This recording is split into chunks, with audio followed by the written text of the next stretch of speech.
homem forte do futebol do Galo está aqui ao vivo nos estúdios da Itatiaia para responder a sua pergunta. Também o questionamento dos nossos comentaristas, do Cláudio Rezende, tá sempre cantando alto com o Galo. Hoje também vai questionar, vamos arguir aqui o homem forte do futebol do Galo, Paulo Brax. Você é o meu convidado, é minha convidada também para participar aqui, ó, no YouTube, no Itatiaia Esporte, no Itatiaia Oficial, mandando a sua pergunta ao Paulo Brax. Aqui eu agradeço a visita, já agradeço também a comunicação do Atlético. Alô, Domênico Bering. Domênico não veio? Separei 10 pães de queijo pro Domênico. Vem aqui pro estúdio, Domênico. Vem aqui. O Domênico, se não tiver pão de queijo, ele não vem. Ô, Paulo Brax, primeiro, muito boa tarde a você pela presença. Muito obrigado por aceitar o nosso convite. Parabéns pela classificação na Sul-Americana. É um momento especial e eu dizia aos jogadores, Paulo, na zona mista, que o futebol é também bastante reflexo do que é a vida, né? Às vezes você acha que já deu tudo errado, que não tem como pra onde sair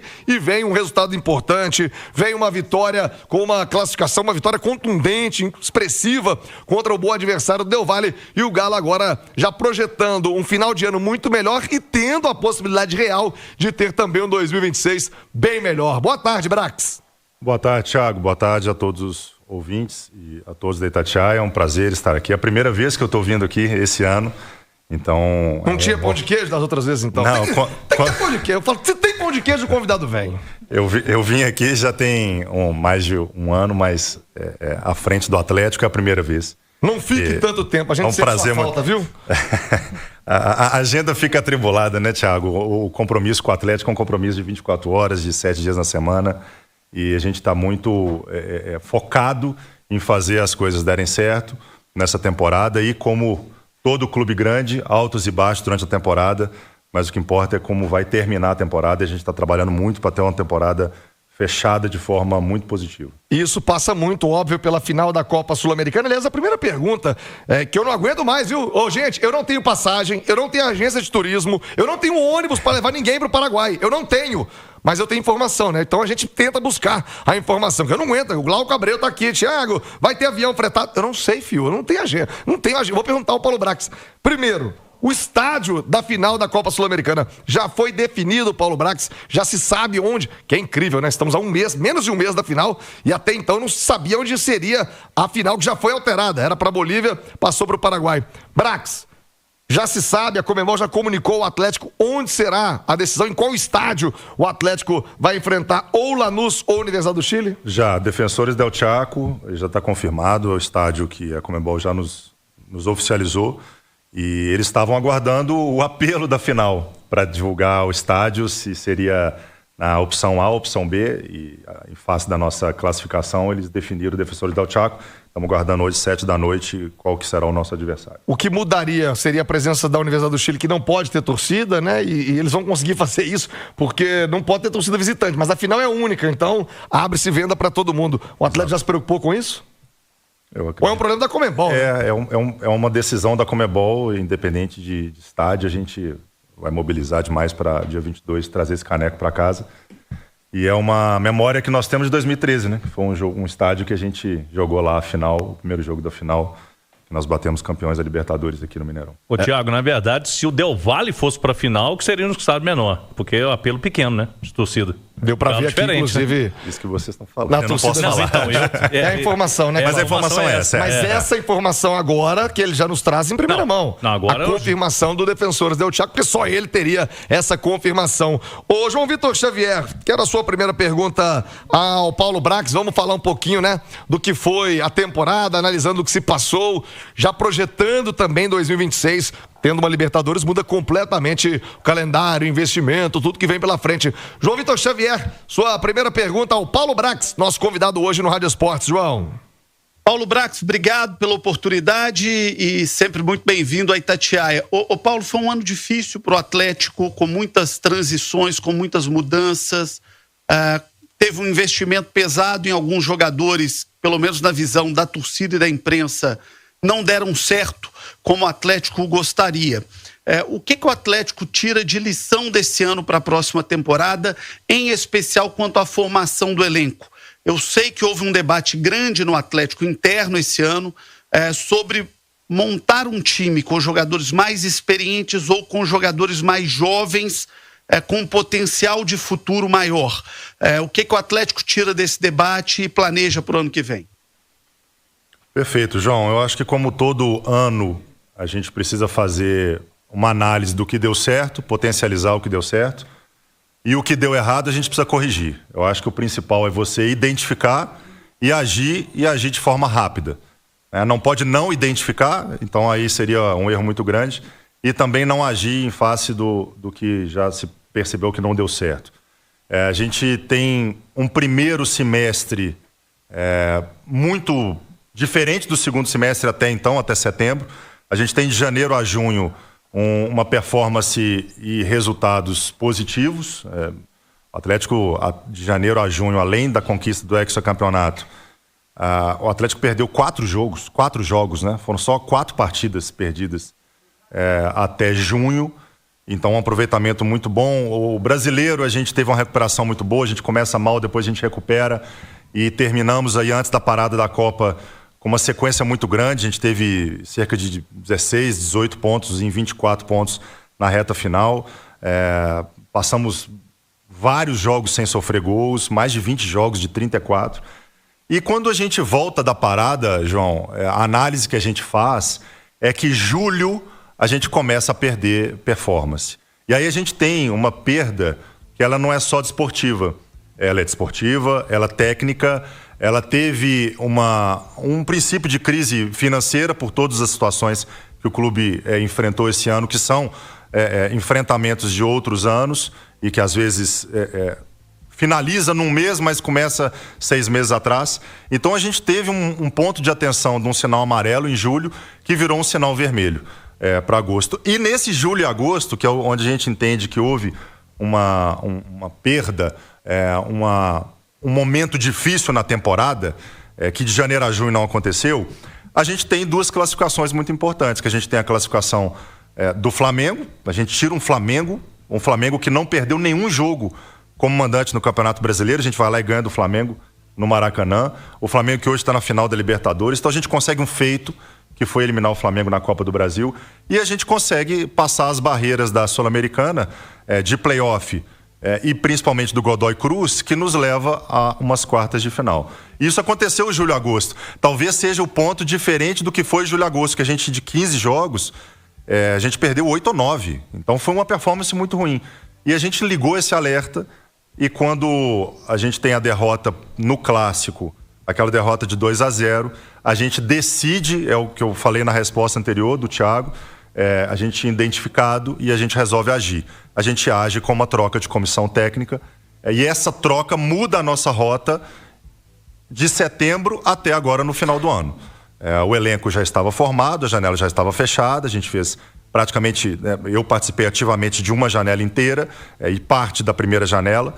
Então a gente tem uma troca de comissão técnica que faz com que a gente também mude os objetivos nossos do ano, que é recuperar no Campeonato Brasileiro, classificar na Copa do Brasil, que tinha um jogo, a gente não conseguiu, mas prosperar na Sul-Americana, e a gente consegue chegar numa final de Sul-Americana. Isso falando do futebol profissional, claro. Eu acho que se tiver tempo para a gente falar de categoria de base é muito importante, que é o futuro do Atlético. A gente sempre fala do jogo de fim de semana, do jogo quarto, do jogo domingo, mas a base a gente precisa tratar porque é o que solidifica o clube. Então a gente entende que teve erros na temporada, a gente corrigiu alguns no meio da temporada e a gente vai corrigir outros no final do ano. A gente não vai deixar passar e cometer novamente alguns que a gente já identificou. Ô Cláudio Rezende, eu gostaria que você até já desse a notícia, né? O Galo venceu ontem o Flamengo, já que o Brax citou de base. Era a pergunta que eu ia fazer a você, Cláudio, para ter esse questionamento também a ele. Foram mudanças profundas na categoria de base recente, né? Uma coisa até drástica, assim, pelas informações que nós temos. E ontem o Galo ganhou do Flamengo, que é referência na base do Brasil, jogando lá no Sesc, né, Cláudio? Isso, foi 2-0 pro Galo, os 2 gols do João Marcelo, atacante, que era o time principal principal, né? Nossa, ele fez um golaço de fora da área, não foi? O primeiro foi no ângulo e ele fez um outro também na saída do goleiro com um toque. Então o João Marcelo, que reforçou o time, fez 2-0. O Galo ontem foi no Sesc Venda Nova e abriu essa vantagem. Não só ele, né? Mas o Izep também jogou. O Izep que está no time principal. E o Gabriel Veneno, que agora também vem treinando, estava nesse jogo, né? O Brax, esse time mesmo, Sub-20 que está jogando agora, já é um time diferente daquele que acabou sendo rebaixado esse ano no Campeonato Brasileiro.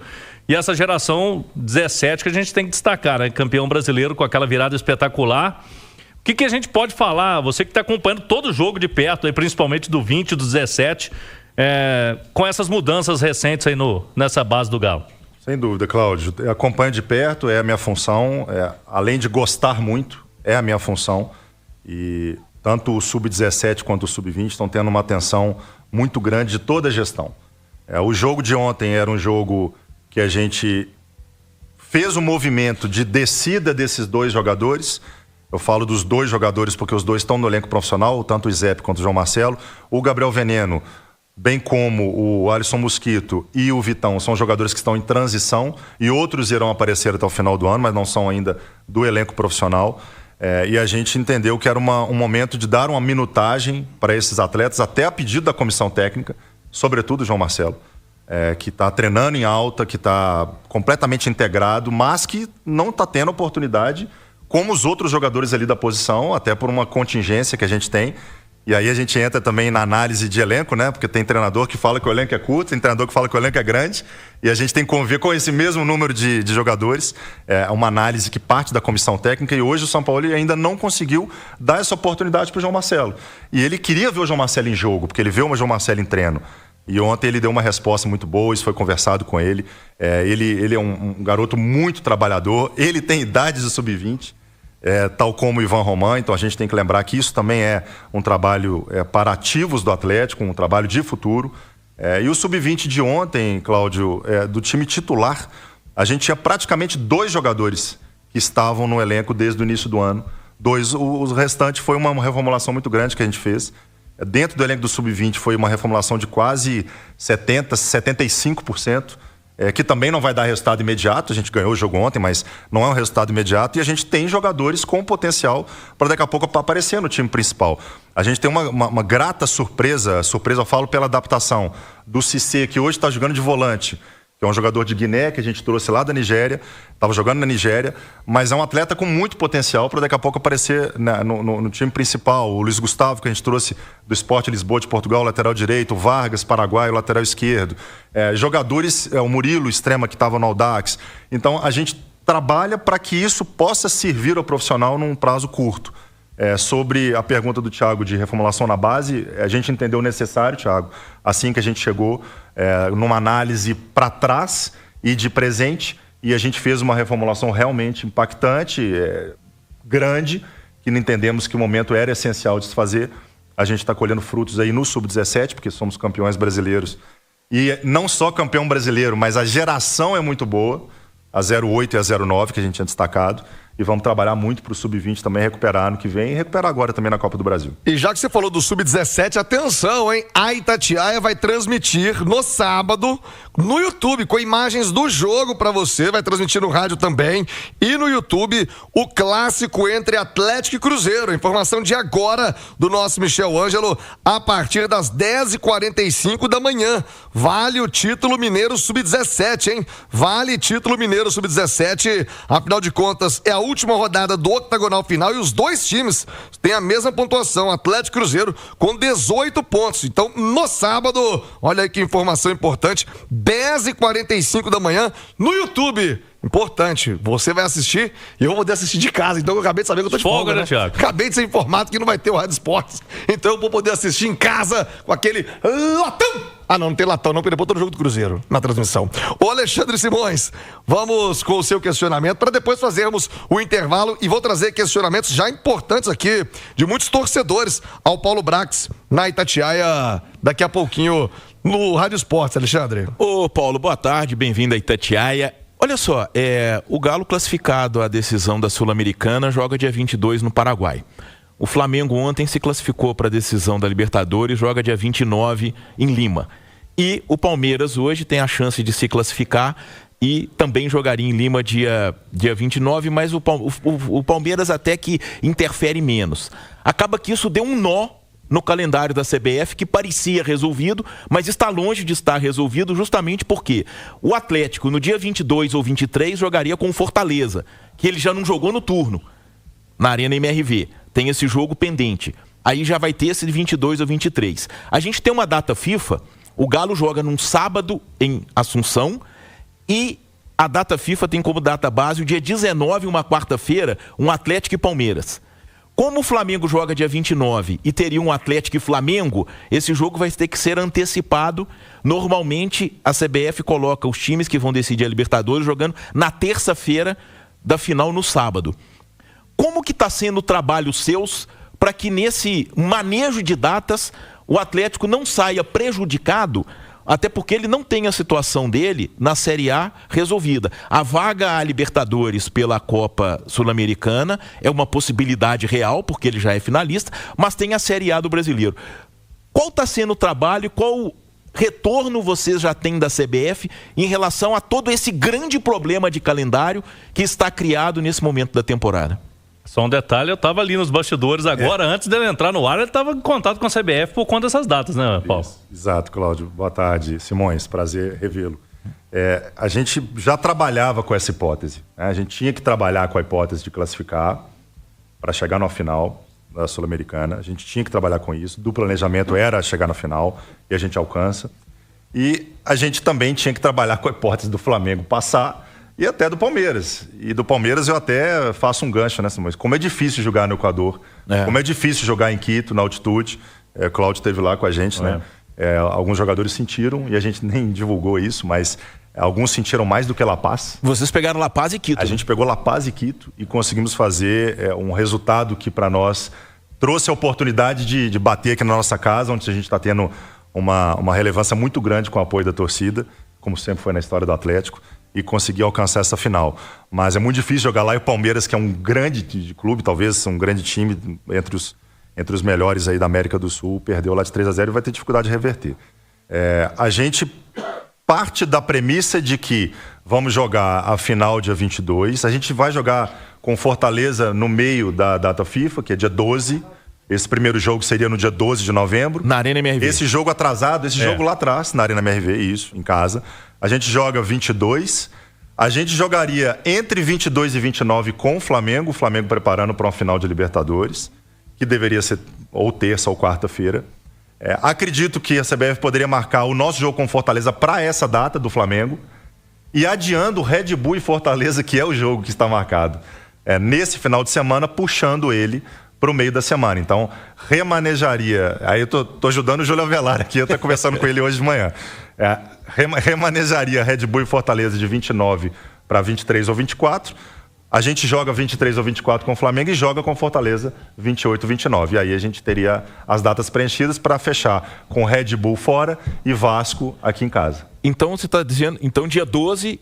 a gente vai ter o jogo do Galo com o Fortaleza. A CBF, ela não formalizou ainda, mas não tem outra solução. É a única saída, né? Tem outra saída, vocês preferem do que o 15, né? Porque aí é um tempo curto para final, né?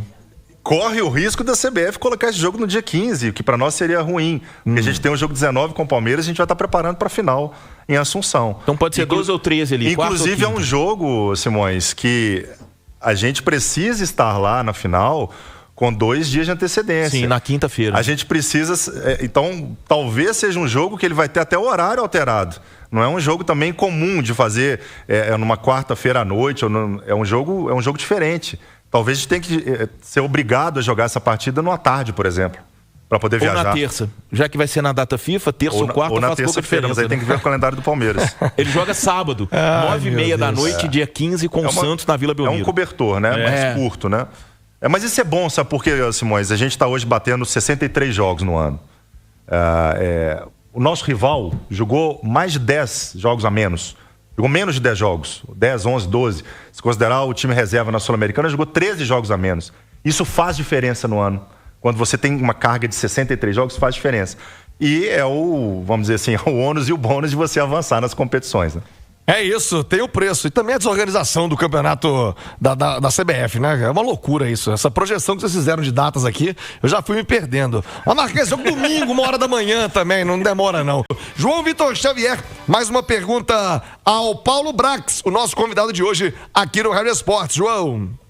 Paulo, eu tenho falado aqui na Itatiaia sobre a importância do Atlético saber como usar o Hulk. Talvez um jogador na idade do Hulk seja um jogador para ser utilizado jogo sim, jogo não, 30, 40, 45 minutos num jogo, mas tem que ter duas coisas, né? Tem que ter o clube querendo utilizar o jogador assim e tem que ter o jogador querendo ser utilizado assim. A gente sabe que o Hulk é um cara que se cuida muito, é um exemplo de atleta, é um exemplo de profissional. Mas isso que eu estou dizendo é muito comum no futebol europeu. Você pega ali a sua grande estrela, o seu grande jogador e dosa a maneira certa desse jogador jogar para esse cara poder entregar o melhor que tem a você. O Atlético pensa nisso, é possível que o Atlético trate com essa clareza com o Hulk essa questão. O Atlético sabe como o Hulk se vê para o ano que vem, enfim. Dê uma geral pra gente de como vocês pretendem utilizar essa questão e trabalhar essa questão, por favor. Bom, boa pergunta, João.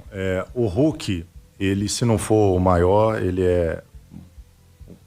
Top 3, né? Segundo ou no máximo terceiro. Top 3. Maior da história do Atlético. Então, primeiro a gente tem que ter muito orgulho e satisfação e gratidão de tê-lo dentro do elenco hoje. Ele é jogador do Atlético hoje. Ele não se aposentou, ele não parou, ele não está em outro clube. Então a gente tem que trabalhar primeiro com isso. Nós estamos tratando, não é um jogador qualquer. É um jogador que tem história aqui dentro. O Atlético respeita a história dos seus ídolos. Segundo, o Hulk, até o meio do ano, né, não havia esse questionamento, né, que hoje você está me fazendo essa pergunta, João. Eu acredito que é uma pergunta que passa por muitas pessoas, principalmente do setor de imprensa, mídia, que é normal fazer. Então é novo para nós a gente encarar essa nova realidade, que é ele não jogando todos os jogos, ele não jogando 90 minutos todos os jogos, ele tendo atuações com menos minutagem do que do primeiro semestre. Então é uma conversa nova. E te respondendo, com toda certeza a gente vai tratar esse assunto, mas a gente vai tratar esse assunto com ele na mesa. É um assunto bilateral. A gente não pode tratar um jogador como o Hulk sem ter o Hulk na mesa. Todas as decisões que serão tomadas em relação a ele tem que ter ele presente. Então, a gente ficou muito chateado, ficamos tristes e preocupados na véspera de um jogo importante, que foi o jogo lá no Equador, uma notícia que saiu falsa, de que a gente estaria rescindindo o contrato com o jogador. Primeiro que ela já é mentira por si. Segundo que olha o momento que sairia uma notícia dessa. E a gente, obviamente, rechaçou de forma muito eficaz e dura, porque a gente não trata nenhum jogador assim, ainda mais um ídolo que tem que ser tratado de uma forma muito melhor do que um jogador do elenco. Então a gente planeja sim sentar no final da temporada, avaliar com a comissão técnica, com o próprio Hulk, qual é o nosso caminho para 2026, mas o 2026 ainda tá longe, porque a gente está aí 2025, véspera de final, o Hulk entra no jogo de uma semifinal, faz o gol da nossa classificação, que foi um símbolo muito grande para ele e para nós e para a torcida. Então a gente tem muito o que conversar, a gente tem muita história para contar junto ainda, mas qualquer tipo de passo diferente que vai ser dado com todos na mesa. Ô Brax, tem uma pergunta aqui do Rodrigo da Costa, @RodrigoTour13 nas redes sociais. Ele lembra de um episódio, e eu fui um crítico forte na transmissão da Itatiaia sobre o ocorrido, que foi o cartão do Gustavo Scarpa na semifinal, em que ele nos dá uma entrevista dizendo que não sabia que estava pendurado. Como um Atlético lidar com isso? Ele de fato não foi avisado, ele deveria ter sido avisado, ele deveria saber que estava pendurado. Como funciona essa relação comissão técnica, diretoria? Acho que isso passa pela supervisão de futebol também.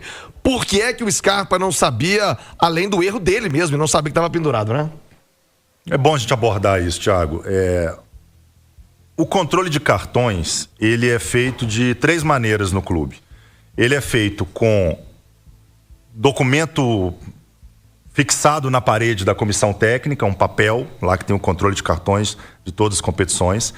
Ele tem um papel afixado na parede da sala do supervisor, onde os atletas também frequentam bastante, onde fica o supervisor, onde fica o gerente de futebol, onde ficam os assistentes. É de livre trânsito, então tem pregado na parede. A gente envia digitalmente para todos dentro do grupo a relação de cartões e a gente tem o dia a dia. E o dia a dia, Thiago, ele não necessariamente esse tipo de assunto é tratado como uma reunião, vamos dizer assim. Vamos chamar os atletas para conversar a respeito dos cartões. E por que isso não acontece? Eu já trabalhei com vários treinadores.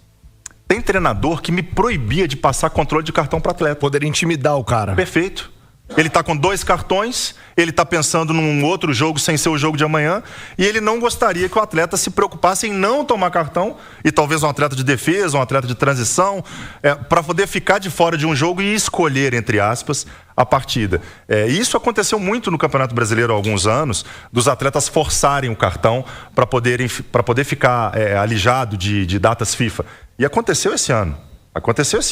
De jogadores tomarem cartão na véspera de data FIFA para poderem cumprir a suspensão, porque não estavam propositalmente. Aqui. A gente, propositalmente ou não, eu não vou entrar nessa polêmica, você não vai me derrubar nessa, mas que a gente faz o jogo com o Cruzeiro e tanto o Ivan Roman quanto o Júnior Alonso tomam um 3º cartão amarelo e não enfrentam o Sport, porque um estava no Chile e outro estava no Paraguai. Coincidência ou não, é um controle de cartões. Então não deixa de ser algo que ou você vê naturalmente dentro do dia a dia, ou o próprio atleta também tem esse controle.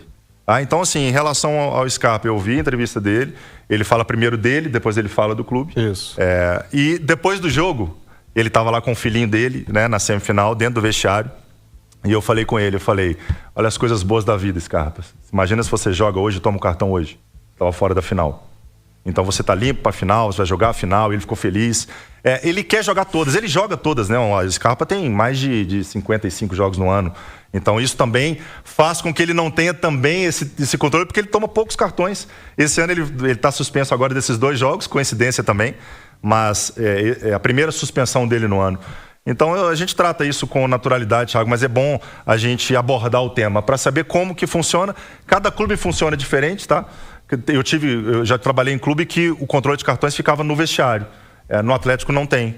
Tem na sala do supervisor e tem na sala da comissão técnica.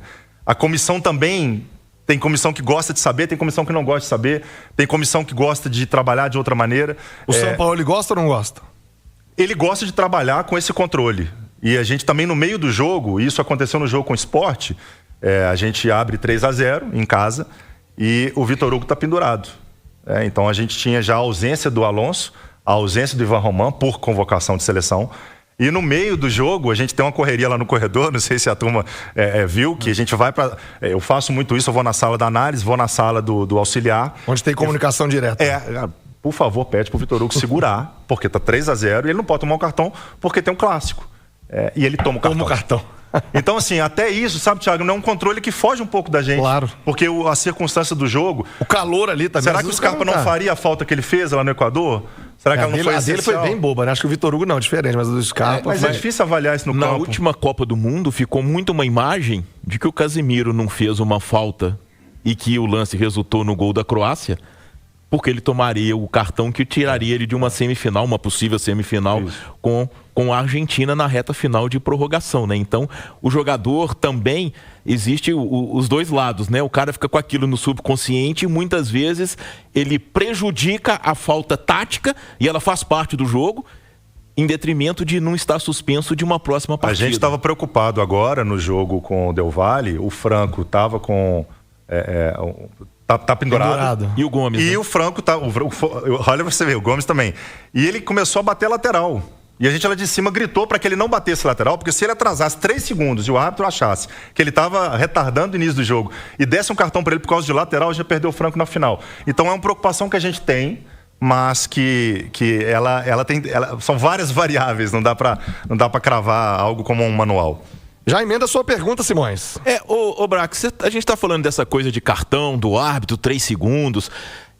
O futebol brasileiro passa pela maior crise de arbitragem depois da máfia do apito, né? E a máfia do apito tá fazendo 20 anos nesse 2025. E olha, pra te falar a verdade, eu acho que a máfia do apito não interferiu tanto no campeonato. E é verdade, não interferiu tanto no campeonato brasileiro como a arbitragem está interferindo. Ontem mesmo Os torcedores do Inter discordam da sua opinião. Ontem mesmo a gente teve um jogo atrasado e que acabou que foi decidido num erro de arbitragem, porque a falta que ele marcou não pega na mão, pega no peito do Marlon, o René bate a falta, faz o gol, o Fluminense vence por 1-0. Claro que tem a falta, mas de toda forma, não foi falta. Não. Né? Está existindo uma comunicação entre os clubes para poder tentar dar um pontapé inicial para se começar realmente a tentar resolver essa questão, porque o que a gente vê hoje é muito assim, ninguém quer ser prejudicado, né? E isso é lógico, ninguém quer ser prejudicado, mas acaba que o benefício todo mundo às vezes trata meio que como assim, tá pagando o que me tirou lá atrás. Está existindo um movimento entre os clubes, entre as pessoas que são profissionais do futebol, para poder tentar dar um pontapé inicial para resolver essa questão que é tão grave no futebol brasileiro na atualidade? A gente entende que com o advento do VAR mudou a arbitragem, isso não tenha dúvida, é um outro jogo, é um outro trabalho dentro de campo, e isso tem feito com que os jogadores também estejam um pouco mais irascíveis ali no trato com o árbitro, né? A gente vê isso lá de cima, que qualquer lance que for de discordância dos atletas, eles estão muito assintosos para cima do árbitro, isso dificulta o trabalho da arbitragem, a gente sabe disso. E nós temos, pelo menos o Atlético tem uma proximidade com a comissão de arbitragem recente, que fez inclusive a gente estar dentro do grupo de trabalho que a CBF criou, tanto com o Vangassi quanto o Rodrigo Sintra, para poder ajudar também do nosso lado. Eu acho que entre os clubes, Simões, falta muito diálogo entre os clubes. O futebol brasileiro ainda peca por isso. A gente tá tendo agora aí uma expectativa de uma criação da liga, né, pela enfim nascer, mas os clubes eles conversam pouco sobre isso. Conversam pouco também sobre as regras da Conmebol.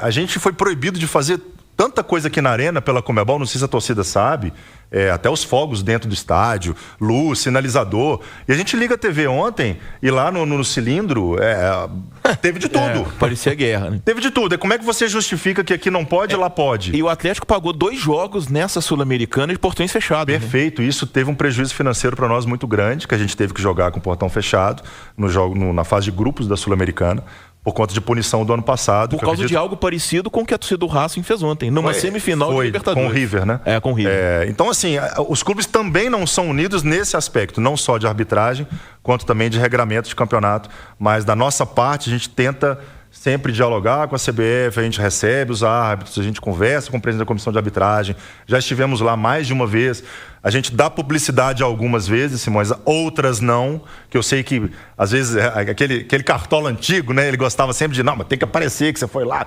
Às vezes a gente vai lá para trabalho mesmo, para conversar, para tentar contribuir, para tentar melhorar o nível da nossa arbitragem. E o caminho é profissionalizar, copiar o que faz a Inglaterra.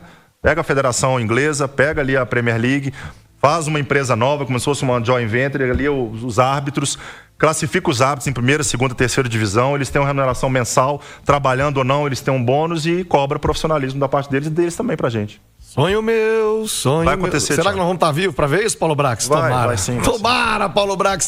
Muitas perguntas ao Paulo Brax. Você vai acompanhar também itatiaesporte.com.br, mais dessa presença. Queria agradecer muito a comunicação do Atlético, a você, Paulo Brax. Eu digo sempre, Paulo, as pessoas ficam assim, pô, Thiago, até pessoas do meu meio de convivência, eu fico ouvindo o jogo do Galo, você é atleticano, aí eu ouço o jogo do Cruzeiro, você é cruzeirense, cara, você joga pra cima. Eu digo sempre que eu torço pelas pessoas, para além da instituição, eu torço pelas pessoas. Eu adoro o Domênico Bering, gosto muito de você, sabe do carinho e respeito que eu tenho, então eu torço pelas pessoas, assim como conheço um montão de gente no Cruzeiro, eu torço pelas pessoas para além da instituição. Então, saiba disso, nossa amizade já de muitos anos. Estou na torcida para que o Galo saia campeão dessa Copa Sul-Americana e tenha um ano ainda melhor em 2026. Muito obrigado pela presença, pelo ótimo papo aqui no Rádio Esportes. Ô, Thiago, eu que agradeço as palavras. Realmente é uma relação muito antiga, mas muito estável, e eu acredito que mesmo que algumas oportunidades, a crítica ela não é para a pessoa, a crítica não é para o ser humano, é a crítica do trabalho, que eu acho que é justo, e a gente tem que, do meu lado, analisar se é uma crítica que eu vou usar ou uma crítica que eu não vou usar. E isso faz parte do jogo. Eu entendo perfeitamente como é que funciona e não tem qualquer tipo de problema com isso, faz parte da profissão. E eu estou aqui tentando representar o futebol de um clube do tamanho do Atlético. Eu sempre sonhei trabalhar, então eu estou preparado para tudo, inclusive para as porradas que vêm, não tem problema nenhum, faz parte da profissão. Muito obrigado a você, ao Simões, ao Cláudio, à Itatiaia. É a primeira vez que eu estou vindo aqui esse ano, tomara que eu venha uma outra. Tomara, vem com o título da Copa Sul-Americana. Muito obrigado ao Paulo Brax, mais uma vez ao Domênico Beck, por exemplo. Adoro, acho fraquíssimo, mas tô brincando, Domênico. Profissional maravilhoso, incrível da comunicação do Galo. Obrigado ao Paulo Brax e tomara sua próxima participação seja com o Galo campeão da Sul-Americana.